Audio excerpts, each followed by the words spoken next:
Okay, next up is John Lee from ChemAxon. John is going to be doing what is really part 2 of this talk. The good part. He's going to be telling you more about the registration as a service in detail. John was a computer science at Berkeley and has been working in the sector for a number of years, firstly with Tripos for a number of years, and more recently for about the last 2 or 3 years, John, is it, at ChemAxon? Mm-hmm. Okay, so I'll hand over to John. So I guess you can call this part 2 of it, but I want to concentrate on what is it that we're making as a product, how it was formed with GSK, but also how is it interesting for the rest of the folks as a product that will come out soon. Okay, so what did we do? We created a compound registration system that handles the submissions and the management into a data store. This, as it boils down to, is just how do you find what's a unique compound, and what do you do when they are like compounds? And you can kind of see we put them into a particular hierarchy there.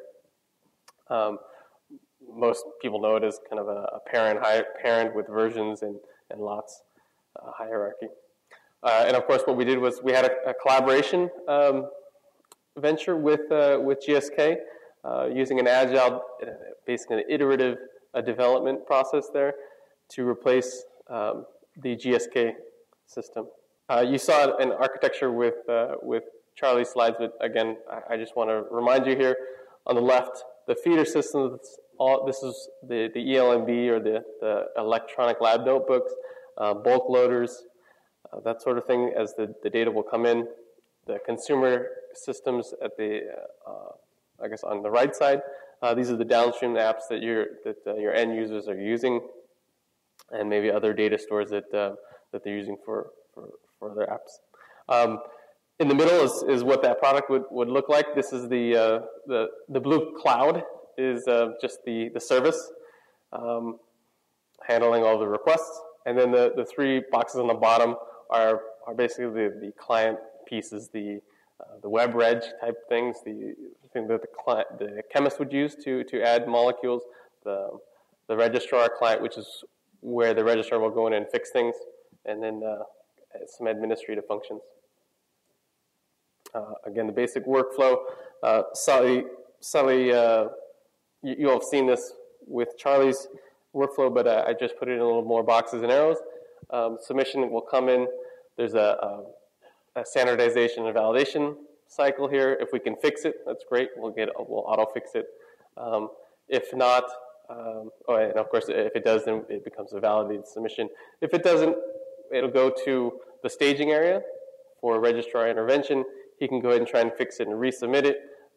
He can fix it and turn off certain structure checks or validation steps because he wants to force that registration because he knows what he's doing. And eventually we'll get into the become a validated submission, and then there are a number of business rules to set up that hierarchy and where that structure will go into that. So on the left here, again, what are the features for that submission? You can submit normal single compounds, but also multi-component compounds. This includes alternates, mixtures, formulations, where you have the different components, but maybe you don't know the exact formulation of it, or just the ranges, or maybe you do, or you know that they're alternates, so it's either this or that. We also handle the salt and solvates separately, and the ratio between the parent and those salts or solvates. Our system also provides a way to automatically split those salts and solvates from the parent if they're included in the molecule by just checking the salt dictionary. And with that salt dictionary, just comprised of all the salts and solvates that you know about, and our application will allow you to handle that administration. One of the reasons that we were able to say yes to GSK is that we felt like standardizer and structure checker are some of the pieces that really made this a viable product for us now, as opposed to a few years ago. But yeah, so this automatic validation is built on the standardization, which is the normalizing of the structure and how it looks, and then the structure checker. This is to check to see that it really does handle all the business rules that you want your molecules to be checked for before it goes and becomes a first-rate compound. And then yes, the configuration of all of these, the business rules, are set up with XML files. These are all can be adjusted on the fly. You can do them. They're also set up, for example, for depending on the source. So if you're getting them from one vendor, like Charlie said, the straight bond acts one way. Maybe the straight bond acts another way from a different supplier. So those are all configurable in the system.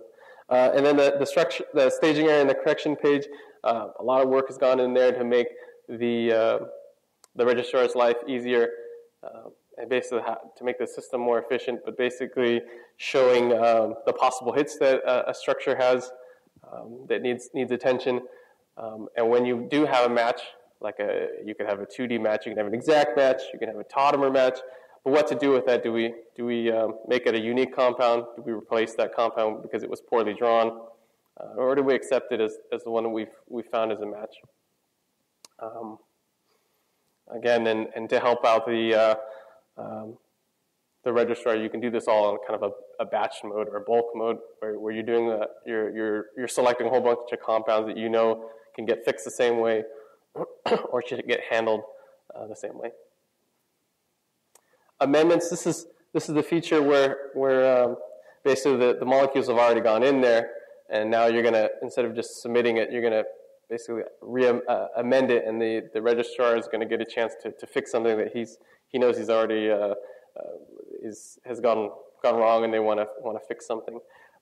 You can fix any parts of those part of the registered compound, the structure, the salts, or maybe the ratios, any of the metadata that came in there, or even how it's set up within that hierarchy. Is it really a version of this thing, or is it completely different and needs to get put into its own tree? And once you do that, of course, we'll have a complete audit history of any of the changes that you made, who made it at the time, the date, so you can find a compound that maybe is gone from where you usually find it. Of course, searching for things and handling a large purchase of the libraries is also a feature that is included in this system. We'll show you some screenshots here. Here we're using this register new compound, as you can see on the top left. Hopefully you can see this. Chemists may be doing this from your own ELN or different web clients to do registration, but this is going to be built in as well. This helped us to do testing, and then eventually we'll get it fixed up to be part of the actual product. But it gives the opportunity for the chemist another way to add a molecule or a compound into your registration system. But here, okay, you can see identifying information here, the actual molecule. Here's where you can add the salts or solvates, and if you have a particular specified mole weight, the scientist already knows, or any chemically significant text, and then of course any additional data that is included or not included in that structure file gets put into here. We can register it. So here I put in some simple molecule. I also put in another molecule that has a carbon-14 at the bottom here, just so I can show you that here when it gets set up into that hierarchy, you have a parent, GSK 19, 19A and B are the two different salt versions of it, and here you can see the second one has a carbon-14 as opposed to this one, which wouldn't. Okay, so one of the changes maybe we wanted to make was, well, that second molecule, this guy didn't have a chloride on the salt, and we're going to add it, and here you can see that it got changed. Here we're looking at the version molecule, and here we're going to show you basically what we call the heavy mole file version of it to include everything, including the parent and the salts that come with it. where do we get those salts and solvates to add? We have this thing called the salt dictionary. It's basically the global repository for all the salts and solvates. We can do searching for it if you need to go look for stuff. Okay, the staging area here is where the registrar goes to find out what are the compounds that need a little help to get completely validated. On the right here is a status column, just to show you the simple problems, and then there's a message column here with where you can roll over and get more information. Again, one of our purposes for this or one of our goals of this application is to help the registrar out. So, we have the ability to see what's the main issues, and hey, we can select a whole bunch if they all have the same problem, and then go ahead and this says register all. You can't really see it, but this is another way to get to fix all of those things at the same time. Another thing I wanted to show you here, again, you might not be able to read this, but it has a number of switches. This is, again, another way that the registrar can configure what gets checked or how he wants to automatically fix. Say it says register as drawn. How to fix the problems if you do find that problem within the molecule.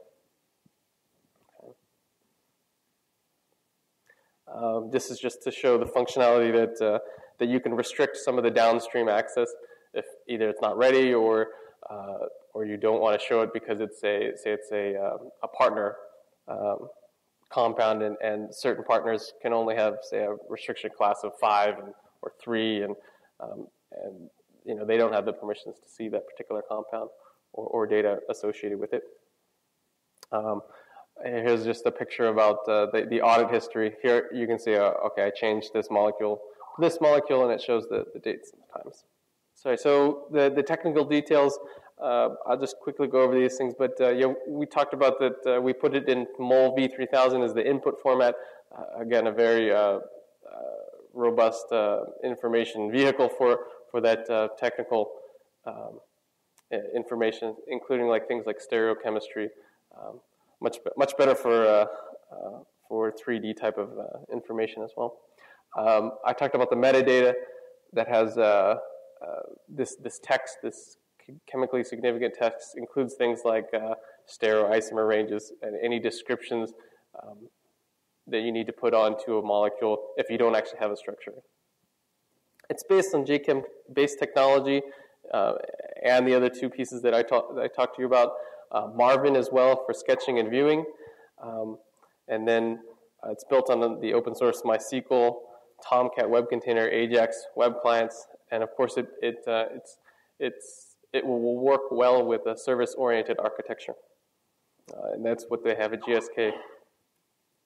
Future plans, we do focus on a robust migration path for you folks to take you from an old system into a new system, as well as a pluggable compound ID generation, making sure that the business rules for that ID generation fits your business rules. Configurable hierarchy levels is basically if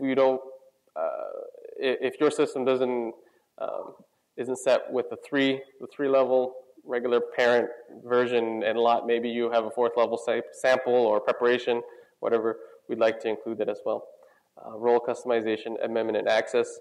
Having roles such as regular chemist or maybe a group lead can see more things than just the chemist. And of course, a registrar may have different accesses than an administrator.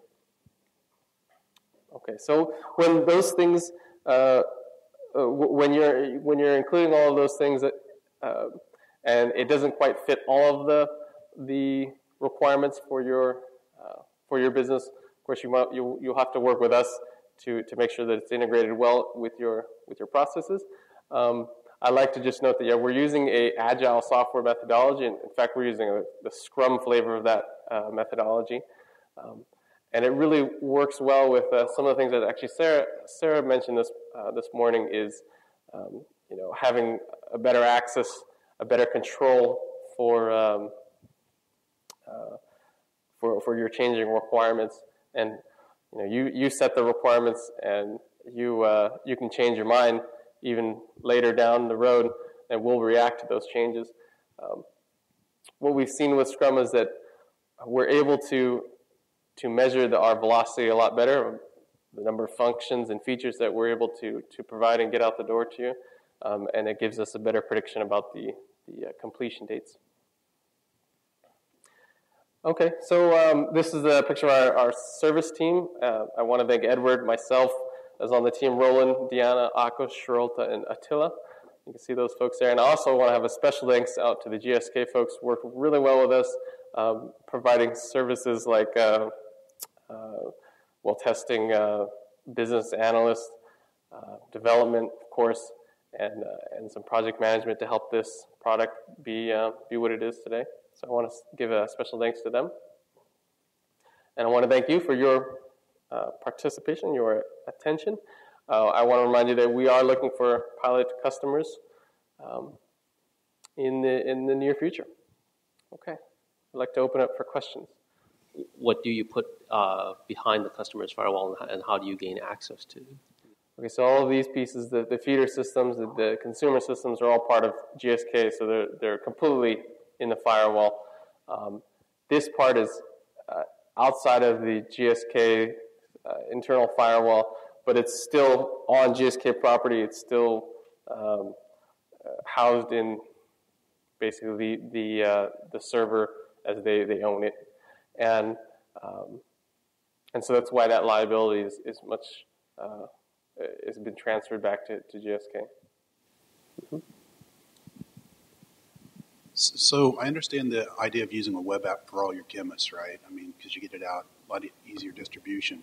But if you're going to do the curation step or even the bulk loading step, wouldn't you use a tool like IJC, which would be, you have a fewer number of deployments and a much better handling of data sets, I guess, than you would get a much better user experience than in a web app. I'm trying to figure that out. Well, you didn't show your bulk loader tool. Is it IJC or is it custom web app?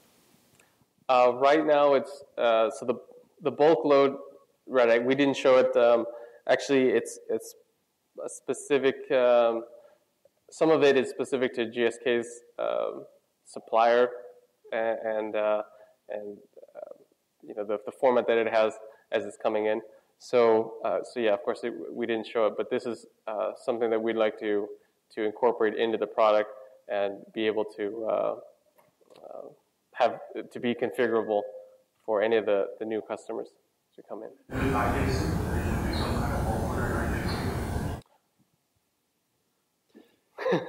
It should be pretty straightforward to do so, yes. But yeah, we haven't made the plans exactly on that. We'll probably take the bulk loader it is now and